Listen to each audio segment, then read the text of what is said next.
টবের গাছগুলি যদি হয় সুন্দর এবং সবুজ সতেজ, তাহলে কিন্তু বাগান করে খুবই আনন্দ পাওয়া যায়। প্রিয় দর্শক, আসসালামু আলাইকুম। ভিডিওতে দেখতে পাচ্ছেন যে আমরা টবে যে গোলাপের চারা রোপণ করেছি, সেই চারাগুলি দেখুন কত সতেজ এবং কত সুন্দরভাবে বেড়ে উঠছে। দেখুন, আমরা যদি আপনাদেরকে দেখাই যে আমাদের টবের মাটি তৈরি করাতে আমরা কি কি সার ব্যবহার করেছি। এখানে আমরা ব্যবহার করেছি আমাদের ডিআর এগ্রো কোম্পানির জৈব সার, কোকোপিট, হাড়ের গুঁড়ো, শিংকুচি ইত্যাদি দিয়ে আমরা এই মাটিটা তৈরি করে আমরা কিন্তু গাছটা রোপণ করে দিয়েছিলাম।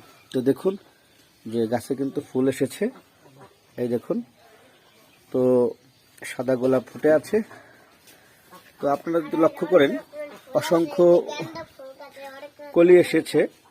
তো স্বাভাবিকভাবে দেখুন গাছে কিন্তু কোনো রোগবালাই নেই, পোকামাকড়ের আক্রমণ নেই এবং সুন্দরভাবে কিন্তু বেড়ে উঠছে।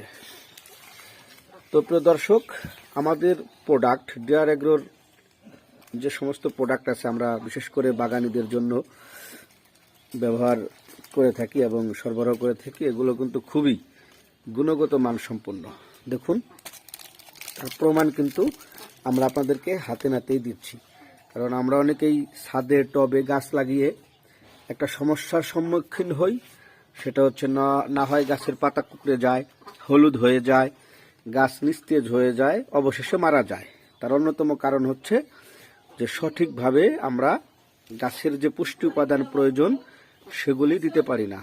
বাজার থেকে যেগুলি কিনে নিয়ে আসি তার অধিকাংশ প্রোডাক্টই ভালো হয় না, যার কারণে গাছ কিন্তু বৃদ্ধি পায় না। তো দর্শক, ভালো থাকবেন, আজ এ পর্যন্তই।